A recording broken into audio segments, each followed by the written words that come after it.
Hello everyone, आप सबका स्वागत है मेरे YouTube channel will learn idea में। आज का जो हमारा टॉपिक है बहुत ही इंपॉर्टेंट टॉपिक है मशीनिंग टाइम कैलकुलेशन, जो कि टर्नर ट्रेड या फिर फिटर मशीन ट्रेड के लिए बहुत इंपॉर्टेंट है कि जब हम थ्योरी का एग्ज़ाम या फिर कोई भी कॉम्पिटिटिव एग्ज़ाम देते हैं तो मशीनिंग टाइम कैलकुलेशन का एक नहीं तो दो क्वेश्चन रहता ही है। तो आज के क्लास में हम जानेंगे कि मशीनिंग टाइम किसे कहते हैं और उसका फार्मूला क्या है और उसे किस तरह से कैलकुलेट किया जाता है। आपको 2-3 एग्जाम्पल सॉल्व करके आपको समझा के बताएंगे। तो स्टार्ट करते हैं आज का जो हमारा टॉपिक है।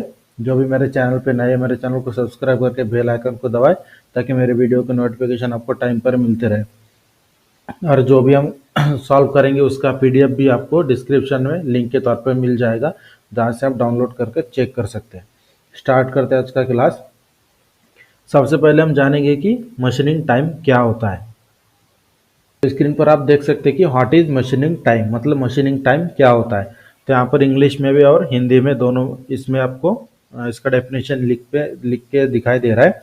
जैसे मशीनिंग टाइम वह टाइम है जो जब कोई मशीन वास्तव में किसी चीज़ को संसाधित कर रही होती है। आमतौर पर मशीनिंग समय शब्द का उपयोग तब किया जाता है जब अवांछित मटेरियल को हटाया जाता है। उदाहरण के लिए एक ड्रिल प्रेस में मशीनिंग का समय तब होता है जब कटिंग एज आगे बढ़ रही होती है और एक होल बनाती है। मतलब मशीनिंग टाइम किसे कहा जाता है, जैसे मान लीजिए कोई भी हम ऑपरेशन करते हैं तो उस समय कोई भी एक पार्टिकुलर एक कंपोनेंट बनाने के लिए, मतलब एक जॉब को तैयार करने के लिए जो टाइमिंग लगता है उसे कहा जाता है मशीनिंग टाइम।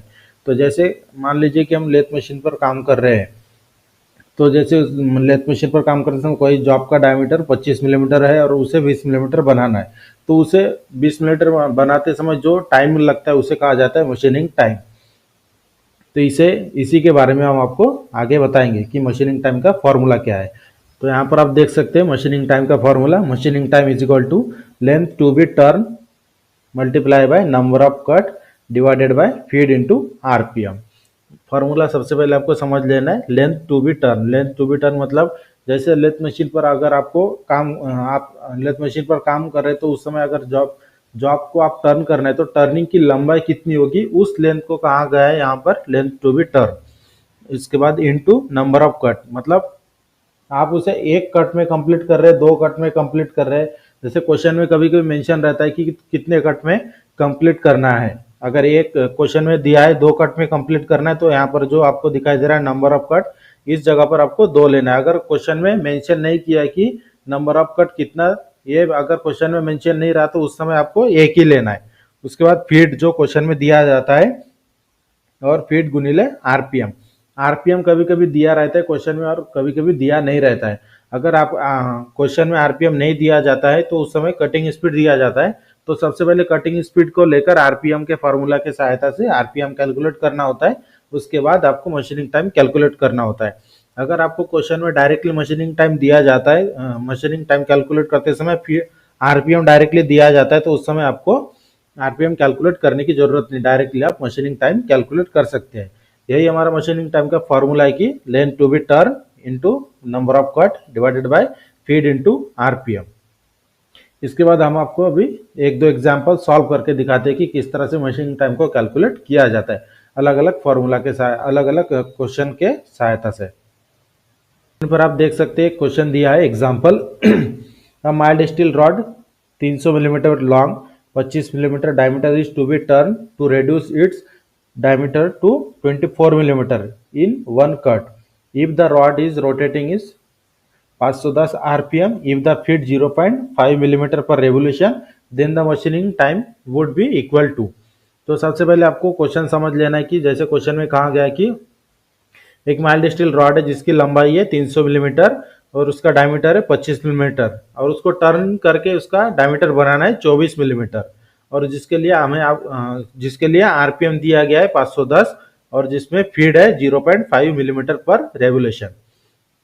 ये क्वेश्चन हो गया है। उसके बाद क्वेश्चन सॉल्व करते समय सबसे पहले आपको गिवन डाटा लिखना है। गिवन डाटा में जो क्वेश्चन में दिया गया है जो भी डाटा उसे इस तरह से लिखना है। जॉब की लंबाई जैसे job length is equal to 300 millimetre जो क्वेश्चन में दिया है। जॉब का डायमीटर कितना है 25 मिलीमीटर। नंबर ऑफ कट कितना है 1। मैंने जब भी आपको फॉर्मूला समझाते हुए आपको बताया था कि कभी कभी क्वेश्चन में नंबर ऑफ कट मेंशन होता है और कभी कभी नंबर ऑफ कट मेंशन नहीं होता है। तो यहाँ पर आप देख सकते हैं क्वेश्चन में मेंशन है कि 1 कट, इसलिए नंबर ऑफ कट कितना 1 है। RPM is equal to RPM दिया है हमारे पास 510 आरपीएम है। फीड दिया है 0.5 मिलीमीटर पर रेवोल्यूशन और मशीनिंग टाइम हमें कैलकुलेट करना है, इसलिए इसे क्वेश्चन मार्क के तौर पर लिखना है। ये हो गया हमारा क्वेश्चन और गिवन डाटा। इसके बाद इसे सॉल्व करना है। सबसे पहले हमें क्या लिखना है, मशीनिंग टाइम का फॉर्मूला। तो जैसे हमने गिवन डाटा लिख लिया, उसके बाद सबसे पहले हमें कैलकुलेट करते समय फॉर्मूला लिखना है मशीनिंग टाइम का। Machining time is equal to length to be turn into number of cut divided by feed into RPM. तो मशीनिंग टाइम कैलकुलेट करते हैं फार्मूला लिखने के बाद फार्मूला में वैल्यू पुट अप करना है जो क्वेश्चन में दिया है। जॉब की लंबाई कितना दिया है, टर्न करने की लंबाई 300 है। नंबर ऑफ कट कितना मेंशन किया था क्वेश्चन में 1, और फीड दिया है हमारे पास 0.5 और इंटू आरपीएम, आरपीएम दिया है हमारे पास 510। तो जब हम इन दोनों का कैलकुलेट करते हैं, जैसे 300 गुणिले 1 मतलब 300 होता है और 0.5 इंटू 510 मतलब 255 मतलब 510 का आधा आ जाता है। और इस तरह से दोनों का कैलकुलेट करने के बाद जैसे यहाँ पर आ गया है 300 डिवाइडेड बाय 255, तो इन दोनों का जब हम भागाकार करते हैं तो इसका आंसर आ जाता है machining time is equal to 1.176 minute, मतलब 1 मिनट इतना, 1 मिनट के बाद आता है second.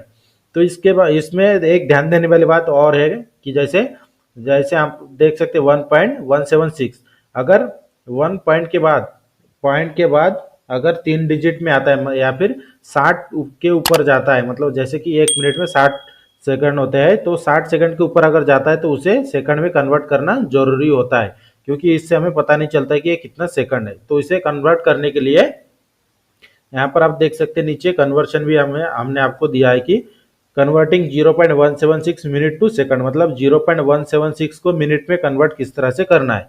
Since 1 minute is equal to 60 second, मतलब 1 minute is equal to 60 second होता है। तो जैसे इसे हमें अगर सेकंड में कन्वर्ट करना है तो इस तरह से किया जाता है। जो हमें हमारे पास आता है जो वैल्यू होती है 0 पॉइंट के बाद 0.176 इंटू उसे 60 से मल्टीप्लाई करना है। इसके बाद दोनों का 60 से मल्टीप्लाई करने के बाद इसका सेकंड में कन्वर्ट हो जाता है। जैसे इसे 1.76 0.176 इंटू 60 जब हम करते हैं तो इसका आंसर आ जाता है 10, मतलब इसका जो टोटल मशीनिंग टाइम था, मशीनिंग टाइम है 1 मिनट 10 सेकंड। इस तरह से जो हमारा क्वेश्चन था पहला एग्जाम्पल, उसे जो 300 मिलीमीटर जॉब की लंबाई थी और 25 मिलीमीटर से 24 मिलीमीटर करना था एक कट में, तो उस कट को कंप्लीट होने के लिए कितना टाइम लग रहा है, 1 मिनट 10 सेकंड। एक क्वेश्चन आपको सेकंड, जैसे हमने सबसे पहले एक क्वेश्चन सॉल्व करके दिया है, उसी तरह से हम आपको एक थोड़ा जो क्वेश्चन में अलग टाइप का क्वेश्चन आपको सॉल्व करके भी दिखाते हैं कि जैसे जो हम पेपर देते हैं उससे उस समय क्वेश्चन हर क्वेश्चन एक जैसे नहीं आता है। पर आप देख सकते हैं एग्जाम्पल नंबर 2। सबसे पहले क्वेश्चन आपको समझ लेना है कि क्वेश्चन क्या कर रहा है। वह 150 millimetre long 25 millimeter diameter stainless steel rod is being reduced in diameter to 23 millimeter by turning on a lathe. The cutting speed 30 meter per minute and the tool is traveling at an axial speed of 200 millimeter per minute. If the feed 0.5 millimeter per revolution, calculate the machining time. तो question सबसे पहले आपको समझ लेना है question क्या कह रहा है कि जैसे जॉब की लंबाई कितना है 150 मिलीमीटर, जॉब का डायमीटर कितना है 25 मिलीमीटर और उसे हमें टर्निंग करके कितना बनाना है 23 मिलीमीटर। इसके लिए कटिंग स्पीड कितना दिया गया है हमारे पास 30 मीटर पर मिनट और फीड इसकी है 0.5 मिलीमीटर पर रेवोल्यूशन। सबसे पहले आपको क्वेश्चन पढ़ने के बाद जैसे गिवन डाटा लिख लेना है। सबसे पहले तो जॉब की लंबाई कितना है 150 मिलीमीटर, जॉब का diameter 25, number of cut question में दिया नहीं गया है। हम आपको स्टार्टिंग से बता रहे कि जो नंबर ऑफ कट कभी कभी मेंशन होता है, कभी कभी मेंशन नहीं होता है। तो जो नंबर ऑफ कट नहीं दिया, मेंशन नहीं होता है, तो उस समय आपको नंबर ऑफ कट 1 लेना है। और कटिंग स्पीड कितना दिया है 30 मीटर पर मिनट। फीड दिया है 0.5 मिलीमीटर पर रेवोल्यूशन। आरपीएम हमारे पास दिया नहीं है। आरपीएम और मशीनिंग टाइम हमें कैलकुलेट करना है, क्योंकि जब मशीनिंग टाइम हम कैलकुलेट करते हैं जो फार्मूला है मशीनिंग टाइम का उसमें आरपीएम है, तो आरपीएम इस क्वेश्चन में दिया नहीं है, सबसे सिर्फ कटिंग स्पीड दिया है। तो इसलिए सबसे पहले हमें आरपीएम कैलकुलेट करना है, उसके बाद मशीनिंग टाइम कैलकुलेट करना है। चलिए चलते इसे हम सॉल्व करते हैं। सबसे पहले हम कैलकुलेट करेंगे आरपीएम। तो आरपीएम कैलकुलेट करने के लिए आरपीएम का फार्मूला होता है RPM is equal to CS मतलब cutting speed into 1000 divided by pi into D. तो कटिंग स्पीड हमारे पास कितना दिया है क्वेश्चन में 30 और 30 गुणिले 1000 पाई की वैल्यू होती है 3.14 इंटू जैसे जॉब का डायमीटर दिया है 25 डी मतलब जॉब का डायमीटर। तो इन दोनों का कैलकुलेट करने के बाद 30 गुणिले 1000 मतलब 30,000 आता है। 3.14 का मल्टीप्लाई करेंगे 25 से तो इसका आंसर आ जाता है 78.5। जब इन दोनों का डिवाइडेशन करते हैं भागाकार करते हैं तो इसका आंसर आ जाता है 382 रेवोल्यूशन पर मिनट मतलब आरपीएम हमारा कितना निकला है 382। इसके बाद हम मशीनिंग टाइम को कैलकुलेट करेंगे इसी आरपीएम को लेकर। यहाँ पर आप देख सकते हैं now calculating the machining time. अभी हम मशीनिंग टाइम को कैलकुलेट करेंगे। सबसे पहले मशीनिंग टाइम का फॉर्मूला लिख लेना है। Machining time is equal to length to be turn into number of cut divided by feed into RPM. तो इज इक्वल टू जैसे length to be turn job की लंबाई कितना दिया था 150 millimetre. Number of cut question में mention नहीं है इसलिए हम 1 लेंगे और फीड दिया था 0.5 मिलीमीटर पर रेवोल्यूशन इनटू अभी हमने आरपीएम कैलकुलेट किया है उसका आरपीएम निकला है 382 मतलब 382। तो जब हम इन दोनों का मल्टीप्लाई करते हैं जैसे 150 गुणिले 1 मतलब 150 होता है और 0.5 इंटू 382 मतलब 382 का आधा आ जाता है 191। तो इन दोनों का जब हम डिवाइडेशन करते हैं 150 डिवाइडेड बाय 191 तो यहाँ पर इसका आंसर आता है 0.785 मिनट। तो यहाँ पर आप देख सकते हैं 0 मतलब पॉइंट के लेफ्ट साइड की जो वैल्यू होती है वो मिनट में होता है लेकिन यहाँ पर 0 दिया मतलब 1 मिनट से भी कम समय लगने वाला है।